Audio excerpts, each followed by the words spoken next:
Okay.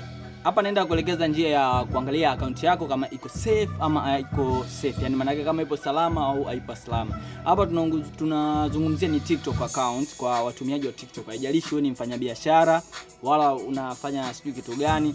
Kwa direct tutaingia katika account yako. Baada ya kuingia kwenye account yako moja kwa moja utaingia katika profile ambayo unatumia. I mean profile yako itaonekana kama hivi, then utaingia kwenye vimstari mitatu. Juu kabisa mkono wa kushoto.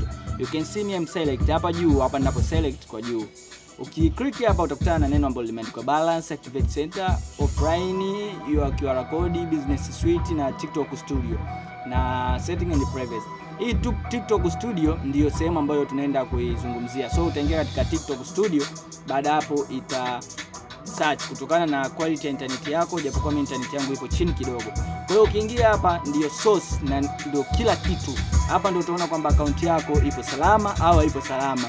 Hapa watakupa trending post, watakupa followers, view, kitu gani ukicreate katika account yako watu watakiangalia. So sisi tunaenda kuangalia account check ambayo tutaona kama account yetu ipo salama au kuna video ina changamoto au kuna kitu chochote ambacho tumekosea. Tutaingia katika account check. Account check na hisi mmeiona, mkiingia kwenye more tools hapa kwenye benefit, promote, playlist, hapa kuna kitu imeandika account check. Kama unatumia device zote maelekezo ni haya guys. Utaingia hapo.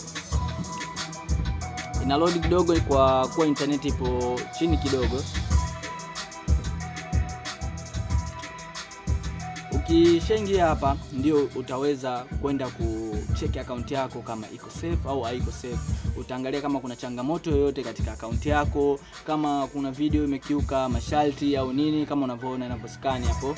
Kila kitu utaangalia. Mimi kwangu ameniambia no outstanding issue. Hakuna issue yoyote ambayo imeleta violation yao. Does not include your status TikTok shop creator monetization to other future will continue to expand check include more future. Okay, hapo nitakuwa nipo safe, sina tatizo lolote. Ila kama ukitokea na changamoto yoyote ya video, kama amekuwekea kwenye warning ile video, hakikisha ile video unaifuta au unafuata utaratibu wa wataalamu. Hii tumeonyesha jinsi ya kucheck account kwa upande wa TikTok. Ila kwa social media nyingine zote pia guys, usisite kututafuta kama utakuwa na changamoto kuwa na shida yoyote ile. Utatu DM katika account zetu, then tutakupa maelekezo guys. Be free to drop your comment. Hashtag yetu ni Bright Life is Us. Tunawapenda.